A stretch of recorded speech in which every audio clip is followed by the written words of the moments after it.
Iran ಸಂಘರ್ಷ, ಕ್ಷಿಪಣಿ ದಾಳಿ, ಖಮೇನಿ ಹತ್ಯೆ, ಮೂರನೇ ಮಹಾಯುದ್ಧಕ್ಕೆ ಮುನ್ನುಡಿನ ಖಮೇನಿ ಖಲಾಸ್ ಸ್ಟೋರಿ ಇದು.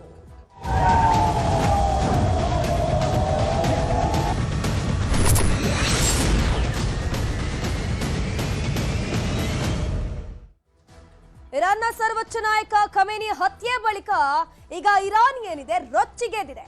ಇಸ್ರೇಲ್ನ ಹಲವು ನಗರಗಳ ಮೇಲೆ ಡ್ರೋನ್ ದಾಳಿ ಮಾಡಲಾಗ್ತಾ ಇದೆ. ಈಗಾಗಲೇ ಸರ್ವೋಚ್ಚ ನಾಯಕ ಅಯತುಲ್ಲಾ ಖಮೇನಿ ಹತ್ಯೆ ಆಗಿದೆ. ಅಧಿಕೃತವಾಗಿ ಇರಾನ್ ಸರ್ಕಾರವೇ ಘೋಷಣೆ ಮಾಡಿರೋದು. ಇದರ ಬೆನ್ನಲ್ಲೇ ಪ್ರತೀಕಾರದ ರೀತಿ ಇಸ್ರೇಲ್ನ ಹಲವು ನಗರಗಳ ಮೇಲೆ ಇರಾನ್ ಸೇನೆ ಏನಿದೆ ಅಟ್ಯಾಕ್ ಅನ್ನು ಮಾಡ್ತಾ ಇದೆ. ಪ್ರಮುಖ ನಗರಗಳ ಮೇಲೆ ಡ್ರೋನ್ ದಾಳಿ ಆಗ್ತಿದೆ. ಪ್ರತಿ ದಾಳಿಯನ್ನು ನಡೆಸ್ತಾ ಇದೆ ಇರಾನ್ ಸೇನೆ. ಇರಾನ್ಗೆ ಕಟ್ಟುನಿಟ್ಟಿನ ಎಚ್ಚರಿಕೆಯನ್ನು ಕೊಟ್ಟಿದೆ. ಕಟು ಎಚ್ಚರಿಕೆ ಅಂತಾನೆ ಹೇಳಬಹುದು. ಟ್ರಂಪ್ ವಾರ್ನಿಂಗ್ ಅನ್ನು ಕೊಡ್ತಾ ಇದ್ದಾರೆ. ದಾಳಿಗೆ ನಿರ್ಧರಿಸಿದ್ರೆ ಊಹಿಸಲಾಗದ ಹೊಡೆತ ಫಿಕ್ಸ್ ಇರುತ್ತೆ. ನಮ್ಮ ಮೇಲೆ ದಾಳಿ ಮಾಡಿದ್ರೆ ನಾವು ಸುಮ್ಮನೆ ಇರೋದಿಲ್ಲ, ಪ್ರತಿ ದಾಳಿಯನ್ನ ಮಾಡ್ತೀವಿ. ಹಿಂದೆಂದು ನೀವು ನೋಡದ ರೀತಿ ದಾಳಿಯನ್ನ ಮಾಡ್ತೀವಿ. ಆ ದಾಳಿಯನ್ನ ನೀವು ಎದುರಿಸಬೇಕು. ನೀವೇನಾದ್ರೂ ಪ್ರತಿ ದಾಳಿಗೆ ಪ್ರತೀಕಾರಕ್ಕೆ ನಿರ್ಧಾರವನ್ನ ಮಾಡಿದ್ರೆ ಊಹಿಸಲಾಗದ ಹೊಡೆತ ಫಿಕ್ಸ್ ಅಂತ ಅಮೆರಿಕ ಅಧ್ಯಕ್ಷ ಡೊನಾಲ್ಡ್ ಟ್ರಂಪ್ ಹೇಳಿಕೆಯನ್ನ ಕೊಟ್ಟಿದ್ದಾರೆ. ಈಗಾಗಲೇ ಖಮೇನಿ ಹತ್ಯೆಗೆ ಪ್ರತೀಕಾರ ತೀರಿಸಬೇಕು ಅಂತ ನಿಟ್ಟಿನಲ್ಲಿ ಖಮೇನಿ ಹತ್ಯೆಯಾದ್ರೂ ಪರವಾಗಿಲ್ಲ, ನಾವು ಈ ಯುದ್ಧವನ್ನ ಮುಂದುವರಿಸ್ತೀವಿ ಅಂತ ಹೇಳ್ಕೊಂಡು ಇರಾನ್ ಹೇಳ್ತಾ ಇದೆ. ಇದ್ರ ಬೆನ್ನಲ್ಲೇ ಖಮೇನಿ ಹತ್ಯೆ ಬಳಿಕ ಈಗ ಪ್ರತಿದಾಳಿ ಆಗ್ತಿದೆಯಲ್ಲ, ಈ ದಾಳಿಯನ್ನ ನೀವು ನಿಲ್ಲಿಸಬೇಕು. ಇನ್ ಕೇಸ್ ನೀವೇನಾದ್ರೂ ನಿಲ್ಲಿಸದಿದ್ರೆ ಊಹೆ ಮಾಡೋಕ್ಕೂ ಆಗದ ರೀತಿ ಆ ರೀತಿ ನಾವು ಪೆಟ್ಕೊಡ್ತೀವಿ, ಬಹುದೊಡ್ಡ ದಾಳಿಯನ್ನು ನಾವು ಮಾಡ್ತೀವಿ ಅಂತ ಟ್ರಂಪ್ ವಾರ್ನಿಂಗ್ ಕೊಟ್ಟಿದ್ದಾರೆ. ಪ್ರಬಲ ದೇಶಗಳ ನಡುವೆ ಮಹಾಯುದ್ಧ ಆಗುವಂತ ಚಾನ್ಸಸ್ ಇಲ್ಲಿ ಕಾಣಿಸ್ತಾ ಇದೆ. ಚಿಕ್ಕಬಳ್ಳಾಪುರದ ಅಲಿಪುರಕ್ಕಿದೆ ಇರಾನ್ನ ಖಮೇನಿ ಲಿಂಕ್. ಇರಾನ್ನೊಂದಿಗೆ ಈಗಾಗಲೇ ಇಸ್ರೇಲ್ ಮತ್ತು ಅಮೆರಿಕ ಏನಿದೆ ಯುದ್ಧವನ್ನ ಮಾಡ್ತಾ ಇದೆ. ಮಹಾಯುದ್ಧವೇ ನಡೆಯುವಂತ ಲಕ್ಷಣಗಳು. ಇರಾನ್ನ ಪರಮೋಚ್ಚ ನಾಯಕ ಖಮೇನಿಯ ಹತ್ಯೆಯಾಗಿದೆ. ಬೆಳಗ್ಗೆ ಅಷ್ಟೇ ಟ್ರಂಪ್ ತಮ್ಮ ಸೋಷಿಯಲ್ ಮೀಡಿಯಾ ಖಾತೆ ಟ್ರೂತ್ನಲ್ಲಿ ಪೋಸ್ಟ್ ಮಾಡ್ತಾರೆ. ಇರಾನ್ನಲ್ಲಿ ನಾಗರಿಕರು ಕಣ್ಣೀರು ಹಾಕ್ತಾ ಇದ್ದಾರೆ. ಸರ್ವೋಚ್ಚ ನಾಯಕನನ್ನ ಕಳ್ಕೊಂಡು ಭಾವುಕರಾಗಿದ್ದಾರೆ. ಖಮೇನಿಯ ಫೋಟೋ ಹಿಡ್ಕೊಂಡು ಇರಾನಿನ ಕೆಲ ನಾಗರಿಕರು ಕಣ್ಣೀರು ಹಾಕ್ತಾ ಇದ್ದಾರೆ. ಟೆಹರಾನ್ನಲ್ಲಿ ನಾಗರಿಕರೇನಿದ್ದಾರೆ ಇರಾನ್ನ ಧ್ವಜ ಖಮೇನಿ ಫೋಟೋ ಹಿಡಿದು ಜೈಕಾರ ಹಾಕ್ತಿದ್ದಾರೆ. ಒಂದ್ ಕಡೆ ಖಮೇನಿಯ ಸಾವಿಗೆ ಒಂದಷ್ಟು ಜನ ಸಂತಸವನ್ನು ವ್ಯಕ್ತಪಡಿಸಿದ್ರೆ, ಇನ್ನು ಕೆಲವರು ಏನಿದ್ದಾರೆ ಇಸ್ರೇಲ್ ಅಮೆರಿಕ ವಿರುದ್ಧ ಕಿಡಿಕಾರ್ತಾ ಇದ್ದಾರೆ. ಅಮೆರಿಕ ರಾಯಭಾರ ಕಚೇರಿಗೆ ಮುತ್ತಿಗೆ ಹಾಕೋಕೆ ಯತ್ನ ಮಾಡಲಾಗ್ತಾ ಇದೆ. ಖಂಡಿಸ್ತೀವಿ ನಾವಿದನ್ನ ಅಂತ ವಿಶ್ವಸಂಸ್ಥೆ ಮಧ್ಯಪ್ರವೇಶ ಮಾಡಬೇಕು. ಏನು ತಪ್ಪಿದಿರುವಂತಹ ನಾಗರಿಕರ ಸಾವಾಗ್ತಿದೆ, ಇದನ್ನೆಲ್ಲ ನಾವು ಖಂಡಿಸ್ತಿದ್ದೀವಿ ಅಂತ ಹೇಳ್ಕೊಂಡು ರಾಯಭಾರಿ ಕಚೇರಿ ಎದುರು ದೊಡ್ಡ ಮಟ್ಟದಲ್ಲಿ ಪ್ರತಿಭಟನೆ ಮಾಡ್ತಾ ಇದ್ದಾರೆ. ನೋಡ್ತಾ ಇರಬಹುದು ಟೆಹರಾನ್ನ ವಿವಿ ಬಳಿ ಯಾವ ರೀತಿ ಜನರು ಜಮಾಯಿಸಿದ್ದಾರೆ ಅಂತ. ಇಸ್ರೇಲ್ ಹಾಗೂ ಅಮೆರಿಕ ವಿರುದ್ಧ ಜನರು ಕಿಡಿಕಾರ್ತಾ ಇದ್ದಾರೆ. ಈ ಒಂದು ಇರಾನ್ನಲ್ಲಿ ಎರಡು ಗುಂಪುಗಳಿವೆ. ಅಂದ್ರೆ ಒಂದು ಖಮೇನಿಯ ಸಪೋರ್ಟ್ ಆಗಿ ನಿಂತಹ ಕೆಲ ನಾಗರಿಕರು, ಇನ್ನೊಂದು ಖಮೇನಿ ಅವರ ಸರ್ವಾಧಿಕಾರಿ ಧೋರಣೆ ಆಗ್ತಿಲ್ಲ ನಮಗೆ ತಡ್ಕೊಳ್ಳೋಕೆ ಅನ್ನುವಂಥ ನಿಟ್ಟಿನಲ್ಲಿ ಇರಾನ್ನ ಸರ್ಕಾರದ ವಿರುದ್ಧವೇ ತೊಡೆತಟ್ಟಿ ನಿಂತವರ ಒಂದು ಗುಂಪಿತ್ತು. ಸದ್ಯಕ್ಕೆ ಈಗ ಏನಾಗಿದೆ, ಇಸ್ರೇಲ್ನ ಕೆಲ ನಾಗರಿಕರು ಟೆಹರಾನ್ ವಿವಿ ಬಳಿ ಜಮಾಯಿಸಿ ಪ್ರತಿಭಟನೆಯನ್ನ ಮಾಡ್ತಾ ಇದ್ದಾರೆ, ಘೋಷಣೆಗಳನ್ನ ಕೂಗ್ತಾ ಇದ್ದಾರೆ. ಆದಷ್ಟು ಬೇಗ ವಿಶ್ವಸಂಸ್ಥೆಯಲ್ಲಿ ಮಧ್ಯಪ್ರವೇಶ ಮಾಡಬೇಕು, ಯುದ್ಧವನ್ನ ಇಲ್ಲಿಗೆ ನಿಲ್ಲಿಸಬೇಕು. ಸಾಕಷ್ಟು ಆಸ್ತಿಪಾಸ್ತಿಗಳು ಜೀವಹಾನಿಯಾಗಿದೆ. ಇದೇ ರೀತಿ ಮುಂದುವರೆದ್ರೆ ನಮ್ಮ ದೇಶ ಬೂದಿ ಆ ರೀತಿ ಆಗಿ ಹೋಗ್ಬಿಡತ್ತೆ. ಸೊ ಹಾಗಾಗಿ ದಯವಿಟ್ಟು ವಿಶ್ವಸಂಸ್ಥೆಯವರಲ್ಲಿ ಮಧ್ಯಪ್ರವೇಶ ಮಾಡಬೇಕು, ಈ ಯುದ್ಧವನ್ನು ಇಲ್ಲಿಗೆ ನಿಲ್ಲಿಸಬೇಕು. ಯಾಕಂದ್ರೆ ಇರಾನ್ನಲ್ಲಿ ಒಂದ್ ಕಡೆಯಲ್ಲಿ ನಾವು ಯುದ್ಧ ನಿಲ್ಲಿಸಲ್ಲ ಅಂತ ಹೇಳ್ತಿದ್ದಾರೆ, ಈತ ಅಮೆರಿಕ ಮತ್ತು ಇಸ್ರೇಲ್ ಸೇರ್ಕೊಂಡು ನಾವು ಕೂಡ ಯುದ್ಧ ನಿಲ್ಲಿಸಲ್ಲ, ಊಹೆ ಮಾಡಿದ ರೀತಿಯಲ್ಲಿ ನಾವು ಪೆಟ್ಟನ್ನ ಕೊಡ್ತೀವಿ ಅಂತ ಹೇಳ್ಕೊಂಡು ಅಮೆರಿಕ ಹೇಳ್ತಾ ಇದೆ. ಚಿಕ್ಕಬಳ್ಳಾಪುರದ ಅಲಿಪುರಕ್ಕಿದೆ ಇರಾನ್ನ ಖಮೇನಿಯ ಲಿಂಕ್. ಇರಾನ್ನೊಂದಿಗೆ ನಿಕಟ ಸಂಪರ್ಕವನ್ನ ಹೊಂದಿದ್ದಾರೆ ಈ ಚಿಕ್ಕಬಳ್ಳಾಪುರದ ಅಲಿಪುರದ ಜನರು. ಗ್ರಾಮದಲ್ಲಿ ಖಮೇನಿ ಹೆಸರಲ್ಲಿ ಆಸ್ಪತ್ರೆ ಕೂಡ ಅಲ್ಲಿನ ಜನರು ಕಟ್ಟಿಸಿದ್ದಾರೆ. ಅಲ್ಲಿನ ಗ್ರಾಮಸ್ಥರಿಗೆ ಖಮೇನಿ ಅಂದ್ರೆ ಬಹಳ ಅಭಿಮಾನ, ಫಾಲೋವರ್ಸ್ ಕೂಡ ಆಗಿರ್ತಾರೆ.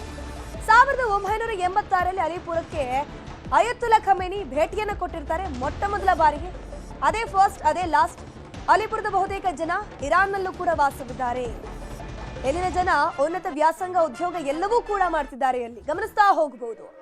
ಈ ಅಲಿಪುರ ಮತ್ತು ಇರಾನ್ಗೆ ಒಂದ್ ರೀತಿ ನಂಟಿರೋದು. ಯಾಕಂದ್ರೆ ಅಲಿಪುರದಲ್ಲಿ ಖಮೇನಿ ಹೆಸರಲ್ಲಿ ಒಂದು ಹಾಸ್ಪಿಟಲ್ ಕೂಡ ಓಪನ್ ಮಾಡಿದ್ದಾರೆ. ಅಷ್ಟರ ಮಟ್ಟಿಗೆ ಈ ಒಂದು ಅಲಿಪುರದಲ್ಲಿ ಅಲ್ಲಿನ ಗ್ರಾಮಸ್ಥರು ಖಮೇನಿಯನ್ನ ಫಾಲೋ ಮಾಡ್ಕೊಂಡು ಬರ್ತಾ ಇದ್ರು. ಸೊ ಈಗ ಖಮೇನಿಯ ಹತ್ಯೆ ಆಗಿದೆ, ಕಂಬನಿ ಮಿಡಿತಾ ಇದ್ದಾರೆ, ಸಾವಿಗೆ ಸಂತಾಪವನ್ನು ಸೂಚಿಸಲಾಗಿದೆ. ಚಿಕ್ಕಬಳ್ಳಾಪುರದ ಅಲಿಪುರದಲ್ಲಿ ಸ್ಮಶಾನ ಮೌನ ಆವರಿಸಿದೆ.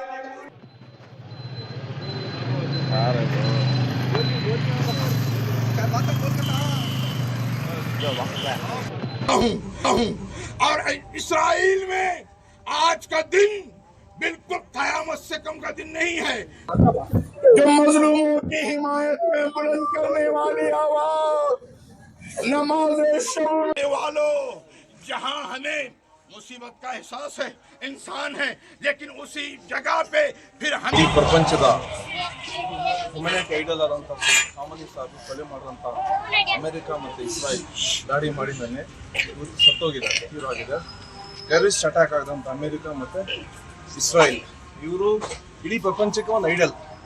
ನಾಟ್ ಎ ಶಿಯಾ ಕಮ್ಯುನಿಟೀಸ್, ನಾಟ್ ಎ ಆ ಕಮ್ಯುನಿಟಿ ಅಲ್ಲ, ಇನ್ಸಾನ್ ಹ್ಯುಮನಿಟಿಗೆ ಕೆಲಸ ಮಾಡಿದಂಥ ವ್ಯಕ್ತಿ ಇವರು. ಇಡೀ ಲೈಫ್ ಕೊಟ್ಟಿರೋದು ಫಾರ್ ಹ್ಯುಮನಿಟಿಗೆ ಅಷ್ಟೇ. ಇನ್ನು ಬಿಟ್ಟರೆ ಇವರು ಕೊಟ್ಟಿರೋಂಥ ಮೆಸೇಜ್ ಏನು, ಏನಾದ್ರೂ ಆಗಲಿ ಈ ಪ್ರಪಂಚಕ್ಕೆ ಒಳ್ಳೆ ವಾತಾವರಣ ಇರ್ಬೇಕಂತೆ ಇಷ್ಟು ದಿವಸ ಕಷ್ಟಪಟ್ಟಂತ ಖಮೇನಿ ಸಾಹೇಬ್ಗೆ ಇವತ್ತು ಈ ಟೆರರಿಸ್ಟ್ ಆದಂತ ಅಮೆರಿಕ, ಇಸ್ರಾಯೇಲ್ ಹಾಗೂ ಕೆಲವು ಅರಬ್ ಕಂಟ್ರೀಸ್ ಕೂಡ ಇನ್ವಾಲ್ವ್ ಇದೆ ಇದ್ರಲ್ಲಿ.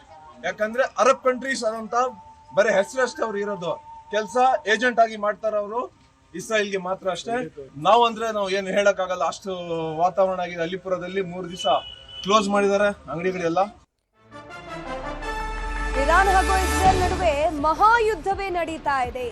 ಈ ಸಂದರ್ಭದಲ್ಲಿ ದುಬೈನಲ್ಲಿ ಸಿಕ್ಕಾಕೊಂಡಿದ್ದಾರೆ ಬಾಗಲಕೋಟೆಯ ವಿದ್ಯಾರ್ಥಿ ಧ್ರುವ ಹೊಕ್ರಾನಿ. ದುಬೈನಲ್ಲಿ ಸಿಲುಕಿ ಪರದಾಟವನ್ನು ನಡೆಸ್ತಾ ಇದ್ದಾರೆ ಈ ಬಾಗಲಕೋಟೆಯ ವಿದ್ಯಾರ್ಥಿ.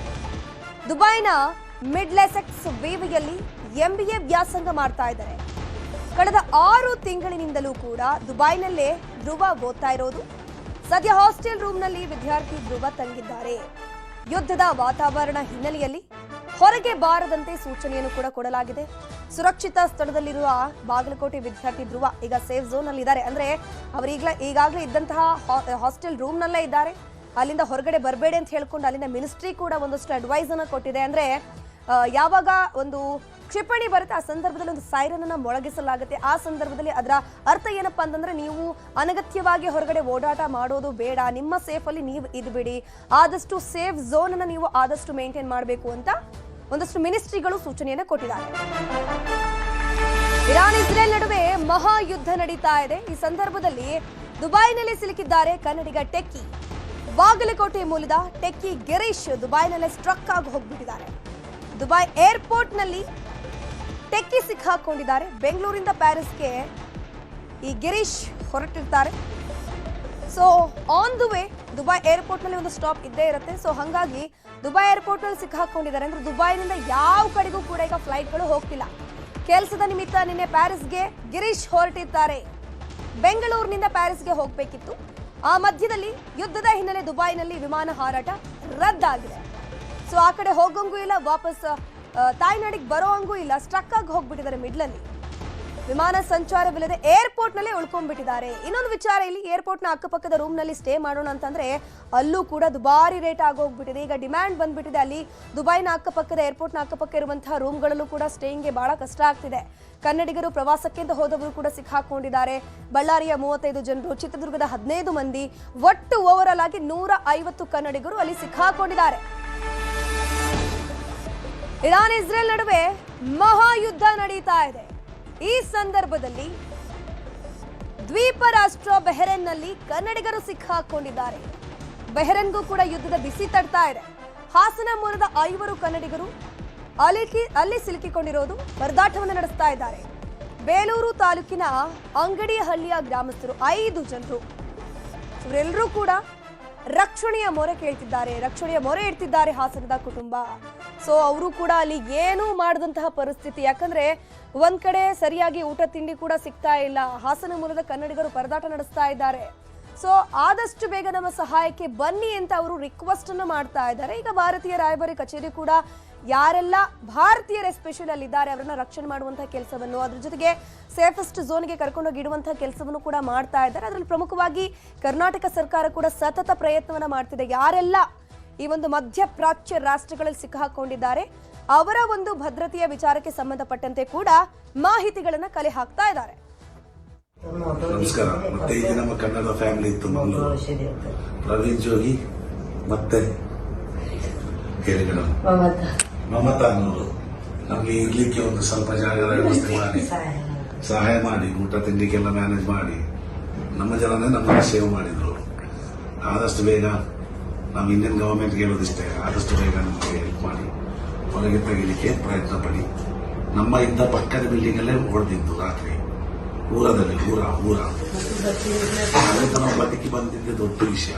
ನಾವು ಅಂದ್ರೆ ತೈಲ ಮಾರೋಕೆ ಈ ತರ ಕೈಕಾಲು ನೋವಿಗೆ ತೈಲ ಮತ್ತೆ ಕೂದಲು ಬೆಳೆ ಎಣ್ಣೆ ಆ ಥರ ಎಲ್ಲ ಮಾಡಿ ನಾವು ಹೊಟ್ಟೆಪಾಡ ಜೀವನ ಮಾಡೋ ಜನ. ಮಕ್ಕಳು ಸಾಕ್ಬೇಕಾದ್ರೆ ಏನಾದರೂ ಒಂದು ಕಷ್ಟ ಮಾಡಿ ನಾವು ಮಕ್ಕಳು ಸಾಕ್ಬೇಕು ಸರ್. ಈ ಥರ ಎಲ್ಲ ಸಾಲ ಸಪ್ಪಿ ಎಲ್ಲ ಮಾಡಿಕೊಂಡು ಹಿಂಗಾದ್ರೂ ಈ ದೇಶದ ಮೇಲೆ ಹೋಗಿ ಒಂದು ಜೀವನ ಮಾಡಿದ್ರೆ ನಮ್ಮ ಮಕ್ಕಳಿಗೂ ಸಾಕ್ಬೋದು ಅಂತ ಹೇಳಿ ಏನೋ ಒಂದು ಜೀವನಕ್ಕೆ ಬಂದಿದ್ದೀವಿ ಸರ್. ಇಲ್ಲಿ ಬಂದಿದ್ದಕ್ಕೆ ಈ ಥರ ಎಲ್ಲ ಬಾಂಬ್ ಬ್ಲಾಸ್ಟ್ ಆಗ್ತಾ ಇತ್ತು.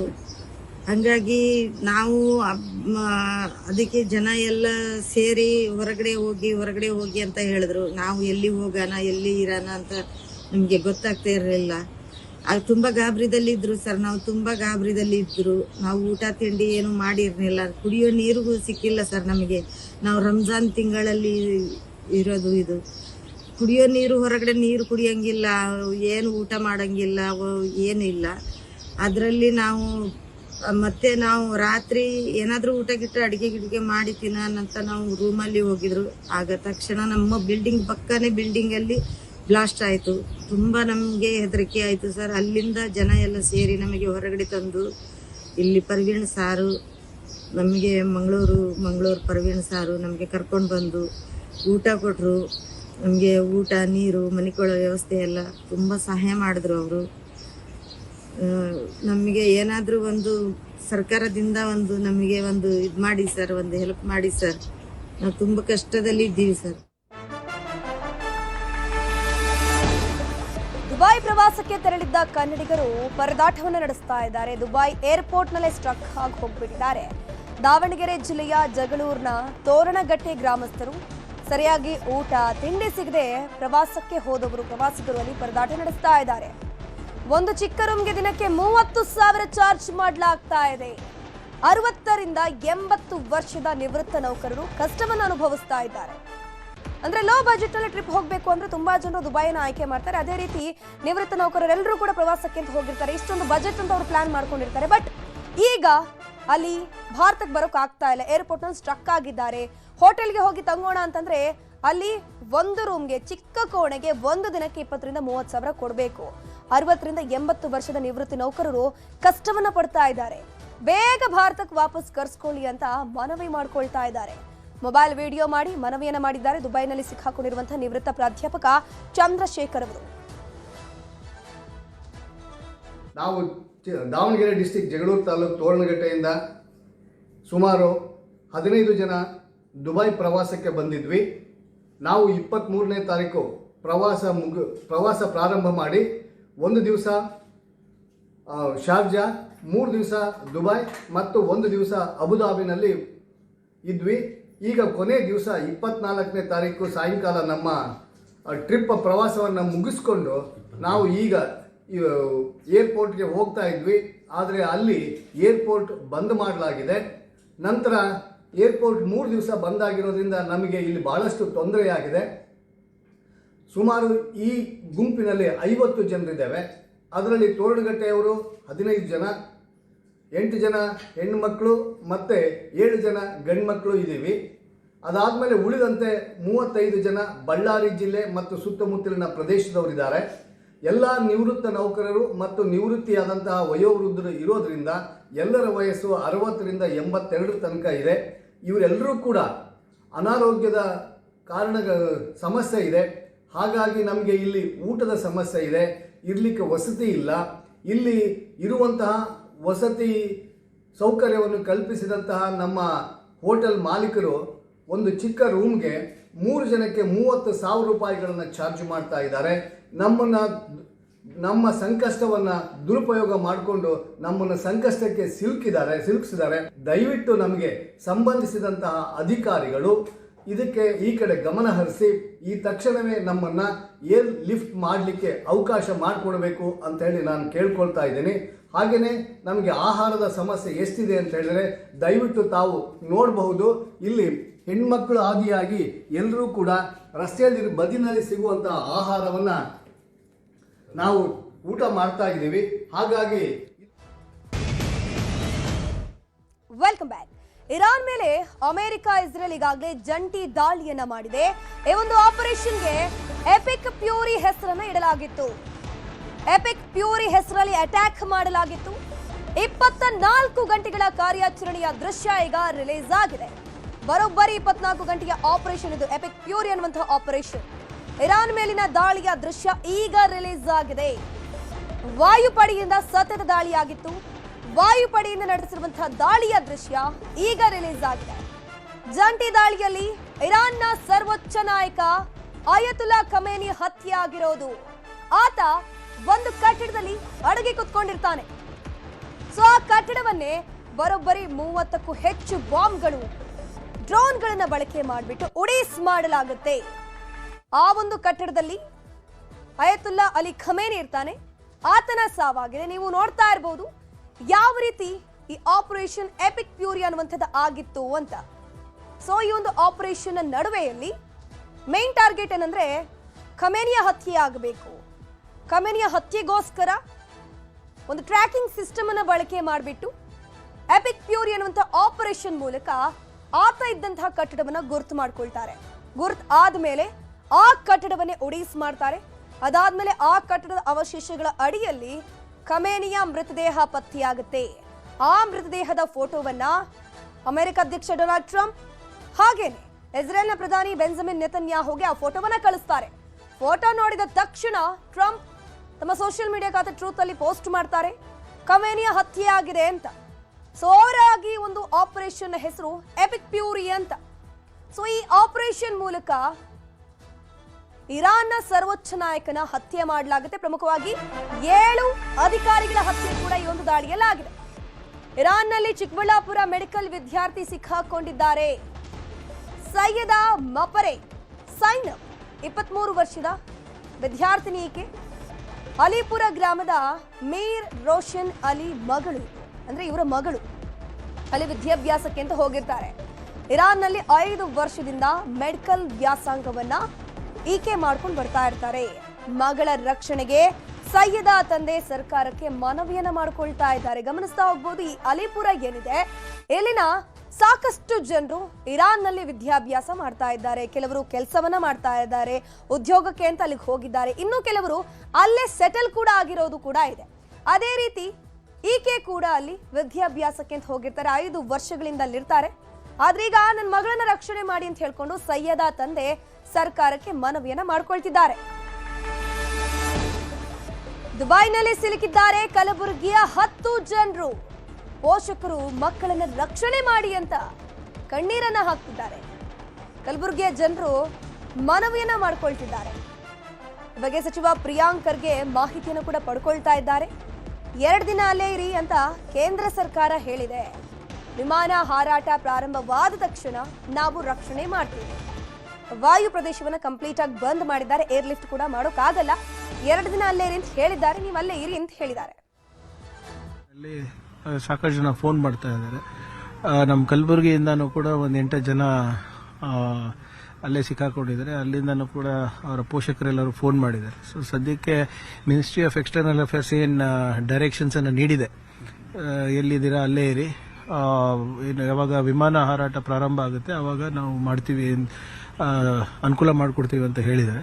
ಈಗಾಗಲೇ ಬೆಳಿಗ್ಗೆ ಖರ್ಗೆ ಸಾಹೇಬ್ರು ಹತ್ರನೂ ಕೂಡ ಮಾತನಾಡಿ ಅವರಿಗೆ ಮಿನಿಸ್ಟ್ರಿ ಆಫ್ ಎಕ್ಸ್ಟರ್ನಲ್ ಅಫೇರ್ಸ್ ಅವರಿಗೆ ಮಾತನಾಡೋಕ್ಕೆ ಕೂಡ ನಾನು ಮನವಿ ಮಾಡಿಕೊಂಡಿದ್ದೀನಿ. ಅವರು ಕೂಡ ಮಾತನಾಡ್ತೀನಿ ಅಂತ ಹೇಳಿದ್ದಾರೆ. ಸೊ ಈಗ ಒಂದು ಪಟ್ಟಿ ನಮ್ಮ ಸರ್ಕಾರದಿಂದ ಕೂಡ ಹೋದರೆ ಅನುಕೂಲ ಆಗುತ್ತೆ. ಈಗಾಗಲೇ ಮಾನ್ಯ ಮುಖ್ಯಮಂತ್ರಿಗಳು ಕೂಡ ಇದ್ರ ಬಗ್ಗೆ ನಿನ್ನೆ ಸ್ಪಷ್ಟವಾಗಿ ಹೇಳಿದ್ದಾರೆ. ನಮ್ಮ ಯಾರು ಭಾರತೀಯರಿದ್ದಾರೆ, ಯಾರು ಕರ್ನಾಟಕದಿಂದ ಇದ್ದಾರೆ ಅವರಿಗೆ ರಕ್ಷಣೆ ಕೊಡಬೇಕಾಗಿರೋದು, ಅವರಿಗೆ ಅನುಕೂಲ ಮಾಡಿಕೊಡ್ಬೇಕಾಗಿರೋದು ಕೇಂದ್ರ ಸರ್ಕಾರ ಜವಾಬ್ದಾರಿ ಆಗುತ್ತೆ. ಇದರಲ್ಲಿ ನಮ್ಮಿಂದ ಏನು ಅನುಕೂಲಗಳಾಗಬೇಕು ರಾಜ್ಯ ಸರ್ಕಾರದಿಂದ ಅದನ್ನು ಕೂಡ ನಾವು ಸಹಕಾರ ಮಾಡ್ತೀವಿ. ಇದರ ಜೊತೆಗೆ ದುಬೈನಲ್ಲಿ ಬಳ್ಳಾರಿ ಹಾಗೂ ಚಿತ್ರದುರ್ಗದ ಪ್ರವಾಸಿಗರು ಕೂಡ ಪರದಾಟ ನಡೆಸ್ತಾ ಇದ್ದಾರೆ. ಫೆಬ್ರವರಿ 24ರಂದು ಬಳ್ಳಾರಿಯಿಂದ ಪ್ರವಾಸಕ್ಕೆ ಅಂತ ಪ್ರವಾಸಿಗರು ಹೋಗಿರ್ತಾರೆ. ಫೆಬ್ರವರಿ 28ಕ್ಕೆ ಅವರು ವಾಪಸ್ ಆಗಬೇಕಿತ್ತು. ಬಟ್ ಯುದ್ಧದ ಭೀತಿ ಹಿನ್ನೆಲೆಯಲ್ಲಿ ದುಬೈನಲ್ಲೇ ಈಗ ಲಾಕ್ ಆಗಿ ಹೋಗಿದ್ದಾರೆ. ಸದ್ಯಕ್ಕೆ ಈ ಬಳ್ಳಾರಿಯ 35 ಪ್ರವಾಸಿಗರು, ಚಿತ್ರದುರ್ಗದ 15 ಪ್ರವಾಸಿಗರು ಕೂಡ ಸೇಫ್ ಆಗಿದ್ದಾರೆ, ಸುರಕ್ಷಿತ ಸ್ಥಳಗಳಲ್ಲಿದ್ದಾರೆ. ಆದಷ್ಟು ಬೇಗ ನಮ್ಮನ್ನ ಕರೆಸಿ ಅಂತ ಹೇಳ್ಕೊಂಡು ಅವರು ಕೂಡ ಮನವಿಯನ್ನ ಮಾಡ್ಕೊಳ್ತಾ ಇರುವುದು ನೋಡ್ತಾ ಇದ್ದೀರಾ. ದುಬೈನಲ್ಲಿ ಪ್ರವಾಸಕ್ಕೆ ಅಂತ ಅತಿ ಹೆಚ್ಚು ಸಂಖ್ಯೆಯಲ್ಲಿ ಹೋಗ್ತಾರೆ. ಪ್ರಮುಖವಾಗಿ 150ಕ್ಕೂ ಹೆಚ್ಚು ಕನ್ನಡಿಗರು ದುಬೈನಲ್ಲಿ ಸಿಕ್ಕಾಕೊಂಡಿದ್ದಾರೆ. MLC ಬೋಜೇಗೌಡರು ಕೂಡ ಇದ್ದಾರೆ, ನಾರಾ ಭರತ್ ರೆಡ್ಡಿ ಕೂಡ ಅಲ್ಲಿ ಸ್ಟ್ರಕ್ ಆಗಿದ್ದಾರೆ. ಸೊ ಇವರು ಕೂಡ ಇವರನ್ನೆಲ್ಲ ರೆಸ್ಕ್ಯೂ ಮಾಡುವಂತ ಕೆಲಸವನ್ನ, ಇವರಿಗೆ ಒಂದು ರೀತಿಯ ವ್ಯವಸ್ಥೆ ಅಂದ್ರೆ 2 ದಿನಗಳ ಕಾಲದಲ್ಲಿ ವಿಮಾನಗಳ ಹಾರಾಟ ಇರೋದಿಲ್ಲ. ಹಾಗಾಗಿ 2 ರಿಂದ 3 ದಿನಗಳವರೆಗೆ ಬೇಕಾದಂತಹ ಎಲ್ಲ ವ್ಯವಸ್ಥೆಯನ್ನ ಮಾಡಿಕೊಡುವಲ್ಲೂ ಕೂಡ MLC ಬೋಜೇಗೌಡರು ಆಸ್ ವೆಲ್ ಎಸ್ ನಾರಾ ಭರತ್ ರೆಡ್ಡಿ ಕೂಡ ಒಂದಷ್ಟು ಪ್ರಯತ್ನಗಳನ್ನ ಅಲ್ಲಿ ಮಾಡ್ತಾ ಇದ್ದಾರೆ. ದುಬೈನಲ್ಲಿ ಸಿಲುಕಿರುವ ಬಳ್ಳಾರಿ ಪ್ರವಾಸಿಗರ ಬಗ್ಗೆ ಶಾಸಕ ನಾಗೇಂದ್ರ ಸಿಎಂ ಮತ್ತು ಮುಖ್ಯಮಂತ್ರಿ ಕಾರ್ಯದರ್ಶಿ ಅಂಜುಮ್ ಪರ್ವೇಜ್ ಅವರಿಗೆ ಮಾಹಿತಿ ನೀಡಿದ್ರು. ಸುರಕ್ಷಿತವಾಗಿ ಪ್ರವಾಸಿಗರನ್ನ ಕರೆತರೋಕೆ ಸರ್ಕಾರದಿಂದ ಕ್ರಮ ಕೈಗೊಳ್ತೀವಿ ಅಂತ ಸಿಎಂ ಭರವಸೆ ಕೂಡ ಕೊಟ್ಟಿದ್ದಾರೆ. 52 ಜನ ಪಾಪ, ಅದರಲ್ಲಿ 25 ಜನ ಹೆಣ್ಮಕ್ಳಿದಾರಣ್ಣ. ಹೋಗಿದ್ರಣ್ಣ ದುಬೈಗೆ ಟೂರ್ ಅಂತ ಹೇಳಿ ಹೋಗಿದ್ರಣ್ಣ.